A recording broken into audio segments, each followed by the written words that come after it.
Stories in Hindi. Gautam Buddha stories in Hindi प्राचीन काल की बात है। मगध देश की जनता में आतंक छाया हुआ था। अंधेरा होते ही लोग घरों से बाहर निकलने की हिम्मत नहीं जुटा पाते थे। कारण था अंगुलिमाल। गुलिमाल ने 100 लोगों की हत्या करने का प्रण लिया था। वो 99 लोगों को मर चुका था, अब एक ही बचा था उसका प्रण पूरा होने को। इसी वजह से पूरे गांव में उसका आतंक फैला हुआ था। अंगुलिमाल एक खूंखार डाकू था जो मगध देश के जंगल में रहता था। जो भी राहगीर उस जंगल से गुजरता था वो उसे रास्ते में लूट लेता था और उसे मारकर उसकी एक उंगली काटकर माला के रूप में अपने गले में पहन लेता था। इसी कारण लोग उसे अंगुलिमाल कहत। गौतम बुद्ध वैशाली नगर से प्रवास कर रहे थे। लोगों ने उन्हें रोका। बुद्ध को लोगों ने बताया कि वैशाली के बाहर जंगल में अंगुलिमाल नाम का एक पिशाच जैसा लुटेरा रहता है। वो लोगों को लूटता है, मार देता है, फिर उनके हाथों की अंगुलियां काटकर उसकी माला बनाकर पहन लेता है। ऐसे खतरनाक इंसान के सामने जाने से अच्छा है आज रात यहीं रुक जाएं। गौतम बुद्ध ने कहा कि मैंने एक बार प्रवास करने का मन बना लिया तो मैं पीछे नहीं हट सकता, मुझे जाना ही होगा। लोगों ने बहुत रोका, सुरक्षा के लिए साथ चलने को भी कहा, लेकिन बुद्ध अकेले निकल पड़े। बुद्ध जंगल में जाने को तैयार हो गए तो गांव वालों ने उन्हें बहुत रोका, क्योंकि वे जानते थे कि अंगुलिमाल के सामने से बच पाना मुश्किल ही नहीं असंभव भी है। लेकिन बुद्ध अत्यंत शांत भाव से जंगल में चले जा रहे थे। तभी पीछे से एक कर्कश आवाज कानों में पड़ी, ठहर जा, कहां जा रहा है। बुद्ध ऐसे चलते रहे मानो कुछ सुना ही नहीं। पीछे से और जोर से आवाज आई, मैं कहता हूं ठहर जा। बुद्ध रुक गए और पीछे पलटकर देखा तो सामने एक खूंखार काला व्यक्ति खड़ा था। लंबा चौड़ा शरीर, बड़े हुए बाल, एकदम काला रंग, लंबे लंबे नाखून, लाल लाल आंखें, हाथ में तलवार लिए वो बुद्ध को घूर रहा था। उसके गले में उंगलियों की माला लटक रही थी।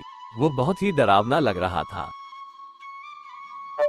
बुद्ध ने शांत व मधुर स्वर में कहा, मैं तो ठहर गया, भला तू कब ठहरेगा। अंगुलिमाल ने बुद्ध के चेहरे की ओर देखा। उनके चेहरे पर बिल्कुल भय नहीं था, जबकि जिन लोगों को वह रोकता था वे भय से थर थर कांपने लगते थे। अंगुलिमाल बोला, हे सन्यासी, क्या तुम्हें डर नहीं लग रहा है? देखो, मैंने कितने लोगों को मारकर उनकी उंगलियों की माला पहन रखी है। तुझसे क्या डरना? डरना है तो उससे डरो जो सचमुच ताकतवर है। अंगुलिमाल जोर से हंसा, हे साधु, तुम समझते हो कि मैं ताकतवर नहीं हूँ। मैं तो एक बार में 10-10 लोगों के सिर काट सकता हूँ। यदि तुम सचमुच ताकतवर हो तो जाओ उस पेड़ के 10 पत्ते तोड़ लाओ। अंगुलिमाल ने तुरंत 10 पत्ते तोड़े और बोला, इसमें क्या है, कहो तो मैं पेड़ ही उखाड़ लाऊं। नहीं, पेड़ उखाड़ने की जरूरत नहीं है। यदि तुम वास्तव में ताकतवर हो तो जाओ इन पत्तियों को पेड़ में जोड़ दो। अंगुलिमाल क्रोधित हो गया और बोला, भला कहीं टूटे हुए पत्ते भी जुड़ सकते हैं? तुम जिस चीज को जोड़ नहीं सकते उसे तोड़ने का अधिकार तुम्हें किसने दिया? एक आदमी का सिर जोड़ नहीं सकते तो काटने में क्या बहादुरी है? अंगुलिमाल अवाक रह गया। वो महात्मा बुद्ध की बातों को सुनता रहा। एक अनजानी शक्ति ने उसके हृदय को बदल दिया। उसे लगा कि सचमुच उससे भी ताकतवर कोई है। उसे आत्मग्लानि होने लगी। के चरणों में गिर पड़ा और बोला, हे महात्मन, मुझे क्षमा कर दीजिए। मैं भटक गया था, आप मुझे शरण में ले लीजिए। भगवान बुद्ध ने उसे अपनी शरण में ले लिया और अपना शिष्य बना लिया। आगे चलकर यही अंगुलिमाल एक बहुत बड़ा साधु हुआ। कोई इंसान कितना भी बुरा हो, लेकिन अगर आप अपनी अच्छाई नहीं छोड़ते हैं तो कोई आपका कुछ नहीं बिगाड़ सकता है। सत्य और धर्म के आगे हर बुराई को झुकना ही पड़ता है।